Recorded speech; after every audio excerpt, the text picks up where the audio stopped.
Le monstre de Frankenstein est-il vraiment un monstre? Non.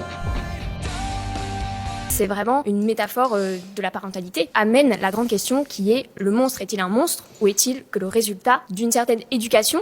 Question plutôt basique et évidente, j'ai envie de dire. Clairement, en tant que psychiatre, il y a quelque chose de l'ordre de la symbolique. En fait, si on nomme un enfant, c'est en fait lui donner une existence. Une psychologisation des enjeux, Qui c'est qu'il faut revenir un tout petit peu au roman de Marie Shelley.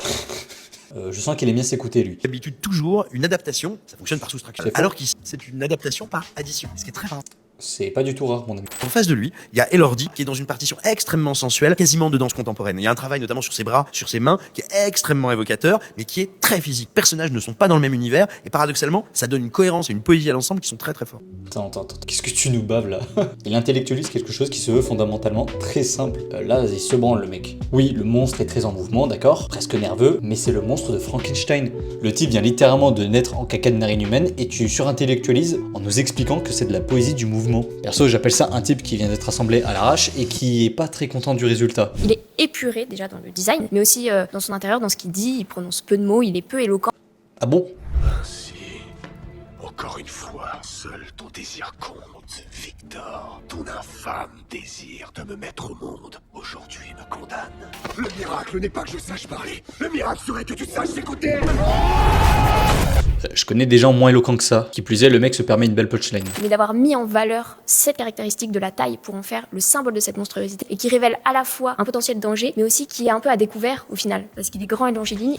Je suis assez d'accord avec la fille. Parmi les trois, c'est clairement celle qui dit les choses les plus pertinentes. Mais j'aimerais quand même la reprendre sur un point important. Tu soulignes le parti pris d'avoir misé sur la grandeur du personnage plutôt que sur sa laideur. Et jusque-là, je comprends.